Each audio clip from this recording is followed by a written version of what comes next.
नमस्कार, मैं हरप्रीत कौर आज की ऑनलाइन कक्षा में आपका स्वागत करती हूं और आज हम कर रहे हैं 8वीं कक्षा का अध्याय 15 आलेखों से परिचय।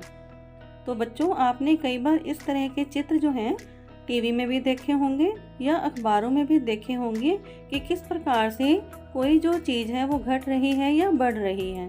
तो इस प्रकार के जो चित्र होते हैं इनको आलेख कहा जाता है। तो आलेख का मतलब क्या होता है कि एकत्रित आंकड़ों का चित्रों द्वारा प्रदर्शन करना आलेख कहलाता है। तो आंकड़ों को पढ़ना वैसे थोड़ा मुश्किल होता है, लेकिन जब उनको चित्रों के द्वारा दर्शाया जाता है तो ये थोड़ा आसान हो जाता है। तो हम देखते हैं कि आलेख के जो प्रकार हैं वो क्या क्या होते हैं। तो दंड आलेख, द्विदंड आलेख, वृत्त आलेख, आयत चित्र और रेखा आलेख। तो ये विभिन्न प्रकार के आलेख हैं जिनके बारे में इस अध्याय में हम जानकारी प्राप्त करेंगे। तो सबसे पहले हम बात करते हैं दंड आलेख की। तो बच्चों, दंड आलेख को बार चार्ट या बार ग्राफ भी कहा जाता है। तो एक कक्षा के अंदर कुछ बच्चों से उनके मनपसंद रंग पूछे गए और जब उनके आंकड़े प्राप्त हुए तो आप यहाँ पर देख रहे हैं कि 10 बच्चों ने नीला रंग पसंद किया, 18 ने हरा, 12 बच्चों ने संतरी रंग को पसंद किया और 6 बच्चों ने लाल रंग को पसंद किया। तो इसको जब हम बार ग्राफ के द्वारा दर्शाते हैं तो साथ वाला चित्र आप आसानी से देख के समझ सकते हैं कि जो दंड हैं या आयत होते हैं उनकी ऊंचाई ही हमारे आंकड़ों को प्रदर्शित कर देती है। कि सबसे ज़्यादा बच्चों को हरा रंग पसंद था तो आप देख सकते हैं कि हरे रंग की जो ऊंचाई है वो सबसे ज़्यादा है, और लाल रंग कम बच्चों ने पसंद किया तो लाल रंग वाला जो दंड है उसकी जो ऊंचाई है वो सबसे कम है। तो इस प्रकार से जो बार ग्राफ के अंदर हमारे पास दंड या आयत होते हैं उनकी ऊंचाई को देखकर हम विभिन्न राशियों की तुलना कर सकते हैं। अब बात आती है दोहरा दंड आलेख। तो इसके अंदर आप देख रहे हैं कि हम 2 प्रकार के आंकड़ों की तुलना इकट्ठी एक साथ ही करते हैं। तो इस ग्राफ के अंदर आप देख रहे हैं कि जो सोमवार के आंकड़े हैं वो नीले रंग से दर्शाए गए हैं और मंगलवार के जो आंकड़े हैं वो संतरी रंग से दर्शाए गए हैं। और इसके अंदर हम देख रहे हैं कि किसी दुकान से बिकने वाले जो फल हैं उनकी कितनी मात्रा जो है वो बिकी है एक दिन में। तो सोमवार के जो आंकड़े हैं उनके अंदर हम नीले जो हमारे पास आयत हैं हम उनकी ऊंचाई को देख सकते हैं, और उन्हीं की तुलना करने के लिए जो मंगलवार को फल बिके हैं उनके साथ ही हम दूसरा आंकड़ा भी देख सकते हैं। तो इस प्रकार के जो आयत होते हैं ये हमें 2 दिनों की तुलना एक साथ ही दिखा रहे हैं कि कौन सा फल किस दिन ज़्यादा बिका और किस दिन कम बिका। अब आते हैं पाई चार्ट या जिनको हम वृत्त आलेख भी कहते हैं। तो जहाँ पर किसी संपूर्ण का उसके भागों से संबंध दिखाना होता है तो वहाँ पर हम पाई चार्ट का इस्तेमाल करते हैं। तो किसी कक्षा के बच्चों से पूछा गया कि घर जाकर वो अपने माता पिता की किन कामों में हेल्प करवाते हैं। तो सभी बच्चों ने अपने अलग अलग जवाब दिए। तो यहाँ पर आप देख सकते हैं कि सभी बच्चों को हमने पूर्ण एक वृत्त के द्वारा दर्शा दिया, और जो बच्चों ने अपने मनपसंद काम बताए उसी हिसाब से हमने उनको अलग अलग जो है उनके भाग दर्शा दिए। तो यहाँ पर हम अलग अलग भागों को देखकर ही बता सकते हैं कि बच्चों को कौन सा काम ज़्यादा पसंद है और कौन सा काम करना कम पसंद है। तो आप देख सकते हैं कि सबसे अधिक कौन सा रंग हमें दिखाई दे रहा है जहाँ पर बाजार जाना लिखा है, यानी ज़्यादातर बच्चों को बाजार जाने वाला काम पसंद है, और सबसे कम बच्चे कहाँ पर हैं, घर की साफ सफाई करने में। अब अगला हमारे पास आता है आयत चित्र। तो बच्चों, आयत चित्र के अंदर जब हम किसी प्रकार के जो आंकड़े हैं वो किसी वर्ग अंतराल के अंदर होते हैं तो उनको दिखाने के लिए हम इसका इस्तेमाल करते हैं। तो यहाँ पर जो हमारे पास आयत या दंड होते हैं उनके बीच में कोई भी खाली स्थान नहीं छोड़ा जाता है, और इस प्रकार से विभिन्न आंकड़ों की तुलना की जाती है। तो बच्चों, अब हमारे पास आते हैं रेखा आलेख। तो रेखा आलेख के अंदर जो आंकड़े होते हैं उनको रेखाओं के द्वारा दर्शाया जाता है। तो इस प्रकार से यहाँ पर जो ग्राफ आप देख रहे हैं इसके अंदर हम 2 कक्षा के बच्चों की जो अटेंडेंस है उसकी तुलना कर सकते हैं कि किस दिन किस कक्षा के बच्चे कम आए और किस कक्षा के बच्चे अधिक आए हैं। तो इस प्रकार के जो आंकड़े होते हैं ये रेखा आलेख होते हैं। तो कई बार क्या होता है कि ये जो रेखा आलेख होते हैं ये बिल्कुल सीधे होते हैं, यानी ये खंडित नहीं होते हैं। तो इस प्रकार से जो हमारे पास बनता है उसको हम कहते हैं रैखिक आलेख। तो रैखिक आलेख के अंदर हमारे पास एक सीधी रेखा होती है। तो रेखा आलेख के अंदर खास बात क्या है कि जब समय के साथ आंकड़े परिवर्तित होते हैं तो उसको दिखाने के लिए हम रेखा आलेख का इस्तेमाल करते हैं। और अगर ये रेखा बिल्कुल सीधी हो जाती है तो फिर इसको हम रैखिक आलेख कहते हैं। तो बच्चों, अब आप विभिन्न प्रकार के जो आलेख हैं इनकी जो तुलना है समझ गए होंगे कि किस प्रकार से राशियों की तुलना करने के लिए हम कौन से ग्राफ का इस्तेमाल करते हैं। और अब इस प्रश्नावली के अंदर हम इसी के बारे में और जानकारी प्राप्त करेंगे। बच्चों, ये जो रेखा आलेख आप देख रहे हैं इसे हम समय तापमान का आलेख कह सकते हैं। तो यहाँ पर जो हमारे पास ये नीचे रेखा है, क्षैतिज रेखा, इसको हम एक्स अक्ष कहते हैं। तो यहाँ पर हमने ये समय दर्शाया हुआ है। और जो खड़ी रेखा है इसको हम वाई अक्ष कहते हैं। और ये हमारे पास इस रेखा के ऊपर हमने तापमान को दिखाया हुआ है डिग्री सेल्सियस में। तो इसमें आप ये भी देख सकते हैं कि यहाँ पर हमारी जो संख्याएं हैं ये 30 से शुरू हो रही हैं। तो 0 से 30 की जो संख्याएं हैं वो हमने नहीं दिखाई हैं। और उसके लिए हमने यहाँ पर एक टेढ़ी मेढ़ी रेखा, जिसको जिग जैग रेखा बोलते हैं, वो लगाई है। तो अब हम देखते हैं कि ग्राफ को कैसे पढ़ा जा सकता है। तो इसमें सबसे पहला जो बिंदु हमारा लगा हुआ है वो यहाँ पर लगा हुआ है। तो हम ये देखेंगे कि ये जो बिंदु है ये नीचे कहाँ पर है। तो 6 बजे प्रातः जब सुबह तापमान नोट किया गया तो वो कितना है, इसको हम यहाँ पे इधर मिलाकर देखेंगे तो ये 37 डिग्री सेल्सियस है। तो 6 बजे जो तापमान है वो 37 डिग्री सेल्सियस है। उसके बाद जो तापमान नोट किया गया वो 10 बजे है। और 10 बजे कितना तापमान है, 40 डिग्री। इसके बाद तीसरा बिंदु आप देखिए कि यहाँ पर ये लगा हुआ है। तो तीसरे बिंदु को हम नीचे इसके सीध में देखेंगे तो 2 बजे दोपहर को जब तापमान मापा गया तो वो जो तापमान है वो कितना है, 38 डिग्री है। तो जो भी बिंदु आपने देखना है उसको आप इस तरह से बिल्कुल सीध में ले जाकर देख सकते हैं। और जो चौथा बिंदु है वो हमारे पास यहाँ है 6 बजे साय में। तो 6 बजे साय को कितना तापमान था, उसको जब आप देखेंगे तो 35 डिग्री सेल्सियस है। तो इस प्रकार से ग्राफ को पढ़ा जाता है। तो एक्स अक्ष पर भी उसका मान देखा जाता है और वाई अक्ष पर भी उसका मान देखा जाता है। तो ग्राफ को देखने से ये सारी सूचना हमें मिल जाती है। तो ग्राफ को देखने पे हमें ये भी पता चल जाता है कि चाहे हमने 8 बजे तापमान नहीं देखा है, लेकिन क्योंकि ग्राफ ऊपर की तरफ जा रहा है तो इसका अर्थ ये है कि 8 बजे भी जो तापमान है वो 37 और 40 के बीच में था, यानी तापमान लगातार बढ़ रहा था। और 10 बजे के बाद जो तापमान है वो थोड़ा घटना शुरू हो गया। तो इस तरीके से ग्राफ के अंदर जो आंकड़े दिए जाते हैं उनको पढ़ा जाता है। बच्चों, अब है प्रश्नावली 15.1 का पहला सवाल। और ये जो रेखा आलेख है ये किसी अस्पताल में एक रोगी का प्रति घंटे लिया गया तापमान दर्शाता है कि 9 बजे कितना तापमान था, 10 बजे, 11 बजे। तो ये आप देख रहे हैं कि एक्स अक्ष के ऊपर हमने ये समय दर्शाया हुआ है और वाई अक्ष के ऊपर तापमान है डिग्री सेल्सियस में। तो यहाँ पर भी आप इस जिग जैग रेखा को पहचान सकते हैं। तो अब इसमें सबसे पहला प्रश्न ये है कि रोगी का तापमान 1 बजे दोपहर को कितना था। तो जब हमें 1 बजे देखना है तो यहाँ पर देखिए ये 1 बजे है और यहाँ से आप इसके सीध में यहाँ चले जाएंगे। तो अब इसको हम वाई अक्ष की तरफ लेकर जाएंगे तो ये हमारे पास कहाँ पहुँचेगा, यहाँ पर।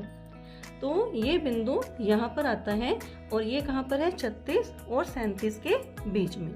तो इसका अर्थ हुआ कि 1 बजे तापमान कितना है, 36.5 डिग्री सेल्सियस।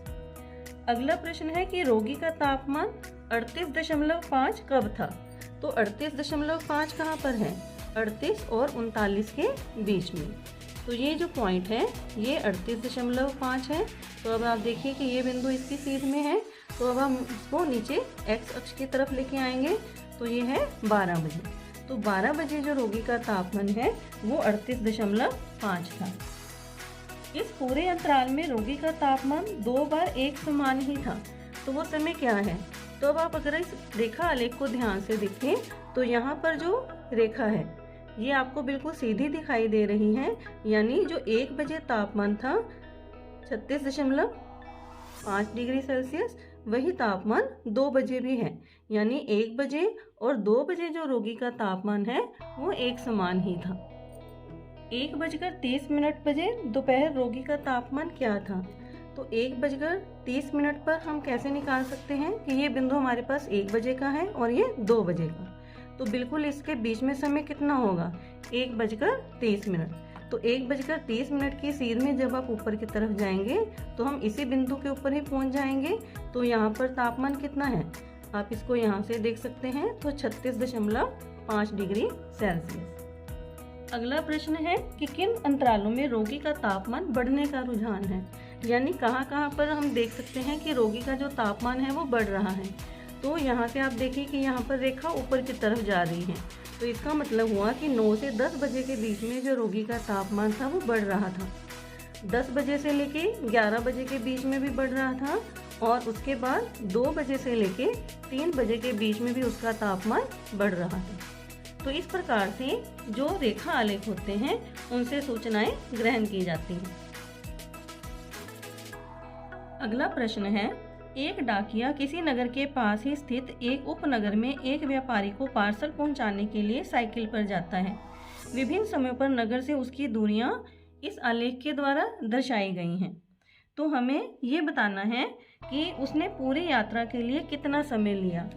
तो आप यहाँ पर देखिए कि उसकी यात्रा सुबह 8 बजे शुरू होती है और अंतिम समय कहाँ पर है कि हम इस बिंदु की सीध में नीचे की तरफ देखेंगे तो हमारे पास ये वाला बिंदु आता है 11 और 12 के बीच में, यानी उसने 8 बजे से लेके 11:30 तक यात्रा तय की है। कुल समय कितना हो गया, 3.5 घंटे। अगला प्रश्न है कि व्यापारी के स्थान की नगर से दूरी कितनी है। इस अक्ष के ऊपर हमने ये दूरी दर्शाई है, तो उसकी कुल दूरी कितनी होगी, यहाँ से 0 से शुरू हो रहा है और अंतिम जो बिंदु है वो यहाँ पर 22 किलोमीटर तक है, यानी उस व्यापारी का जो स्थान है वो उसके मूल बिंदु से 22 किलोमीटर की दूरी पर है। अगला प्रश्न है कि क्या डाकिया रास्ते में कहीं रुका है, तो विवरण दीजिए। अगर आप इस रेखा आलेख को ध्यान से देखें तो यहाँ पर देखिए कि ये जो हमारे पास बिंदु हैं ये दोनों एक दूसरे के साथ साथ ही हैं, यहाँ पर उसने कोई भी दूरी तय नहीं की है।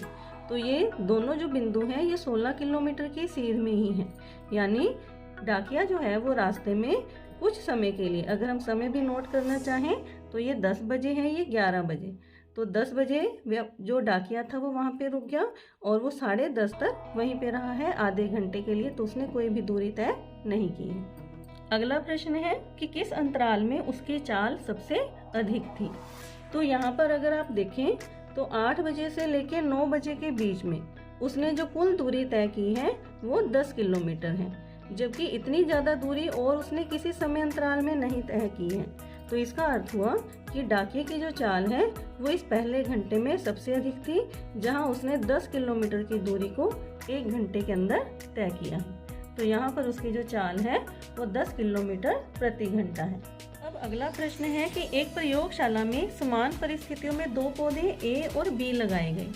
उसके बाद जब इनकी वृद्धि को देखा गया तो इस प्रकार से ग्राफ बनाया गया। तो अब हमें कुछ प्रश्नों के उत्तर देने हैं।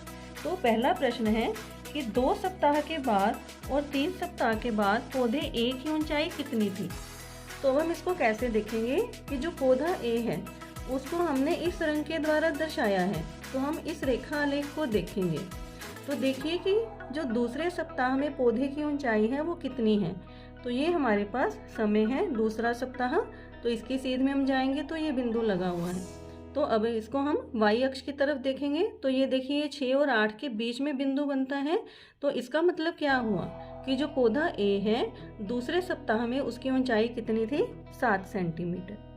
इसके पश्चात हम देखते हैं कि 3 सप्ताह के बाद पौधे ए की ऊंचाई कितनी थी। तो 3 सप्ताह के बाद जो पौधा ए है उसका बिंदु यहाँ पर है, तो इसको जब हम y अक्ष की तरफ देखेंगे तो ये हमारे पास आता है 8 और 10 के बीच में, यानी 9 सेंटीमीटर। इसके पश्चात हमारे पास अगला प्रश्न है कि जो पौधा बी है इसकी ऊंचाई 2 सप्ताह बाद कितनी थी। तो पौधे बी के लिए हमने ये वाली लाइन लगाई है।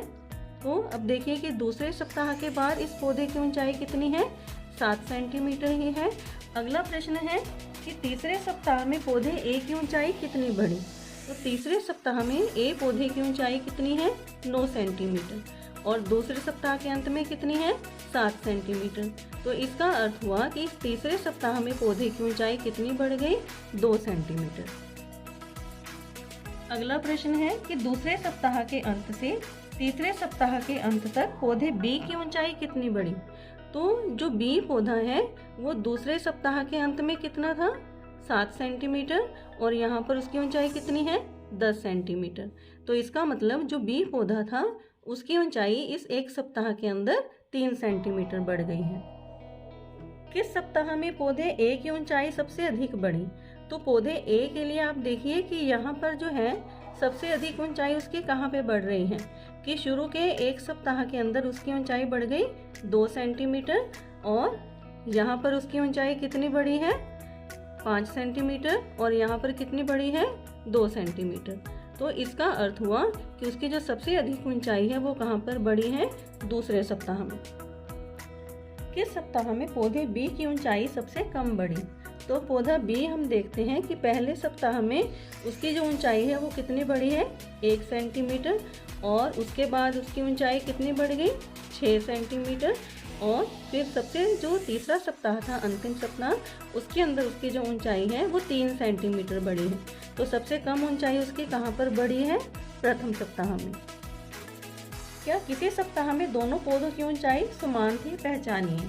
तो इस रेखा आलेख को ध्यान से देखने पर यह पता चलता है कि यहाँ पर इस बिंदु के ऊपर जो दोनों रेखा आलेख हैं वो मिल जाते हैं। तो इसका अर्थ हुआ कि दूसरा सप्ताह जब खत्म हुआ तो उस समय दोनों पौधों की जो ऊंचाई है वो 7 सेंटीमीटर थी, यानी बराबर थी। अब अगला प्रश्न है कि इसमें आपको ये 4 चित्र दिखाए गए हैं और ये पूछा गया है कि इनमें से कौन से जो आलेख हैं वो समय और तापमान के बीच में संभव हैं। तो अब इसमें आप देखिए कि जो सबसे पहला आलेख है, इससे हमें क्या पता चलता है कि जैसे जैसे समय बढ़ रहा है जो तापमान है वो भी बढ़ रहा है। तो इस प्रकार का जो आलेख है ये संभव है। अब इस आलेख के अंदर जैसे जैसे समय बढ़ रहा है जो तापमान है वो नीचे की तरफ आ रहा है, यानी तापमान गिर रहा है। तो इस प्रकार का जो आलेख है ये भी संभव हो सकता है। तीसरे प्रकार का जो आलेख है, इसमें आप देखिए कि समय तो चेंज नहीं हो रहा है लेकिन जो तापमान है वो लगातार बढ़ता जा रहा है। तो ऐसा संभव नहीं हो सकता कि आप किसी समय पर तापमान देखें और वो तापमान उसी समय के ऊपर ही लगातार बढ़ता चला जाए। तो इस प्रकार का जो समय तापमान का आलेख है ये संभव नहीं है। अब इस अंतिम आलेख के अंदर देखिए कि समय जो है वो बढ़ रहा है लेकिन समय के साथ साथ जो तापमान है वो स्थिर है, वो ना तो घट रहा है ना बढ़ रहा है। तो इस प्रकार का जो आलेख है ये भी संभव हो सकता है। बच्चों, अब प्रश्न है कि निम्न तालिका का प्रयोग करके एक रैखिक आलेख बनाइए। तो इसमें आपको कुछ आंकड़े दिए गए हैं जिसमें वर्ष दिए गए हैं और उसके बाद उसके अंदर किसी पर्वतीय नगर में हिमपात के दिनों की संख्या दी गई है। तो आइए अब हम देखते हैं कि हम इसका जो रेखा आलेख है वो कैसे बना सकते हैं। तो हमने ये ग्राफ पेपर के ऊपर इस तरह से यहाँ पर ये एक्स अक्ष लिया है जिसके ऊपर हमने ये वर्ष लिखे हैं और यहाँ पर हमने ये दिनों की संख्या लिखी है। तो सबसे पहले हमारे पास है कि वर्ष 2003 में 8 दिनों के लिए हिमपात हुआ है। तो यहाँ पर हम 2003 वर्ष देखेंगे और इसकी सीध में ही ऊपर की तरफ देखेंगे।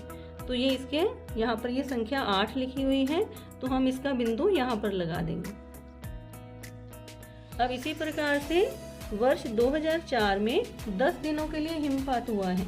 तो 2004 हमने यहाँ पर लिया है, तो 2004 में ही हम ऊपर की तरफ जाएंगे और यहाँ पर ये 10 की सीध में यहाँ पर एक बिंदु लगाएंगे।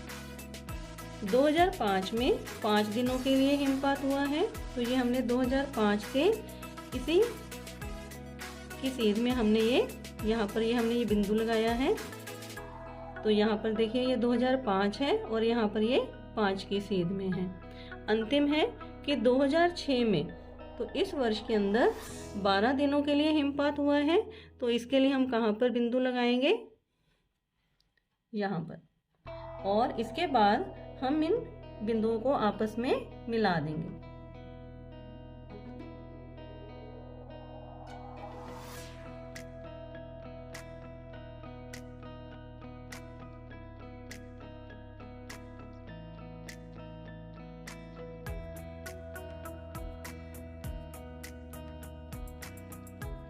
तो ये हमारे पास रेखा आलेख बन जाता है दिए गए आंकड़ों के लिए।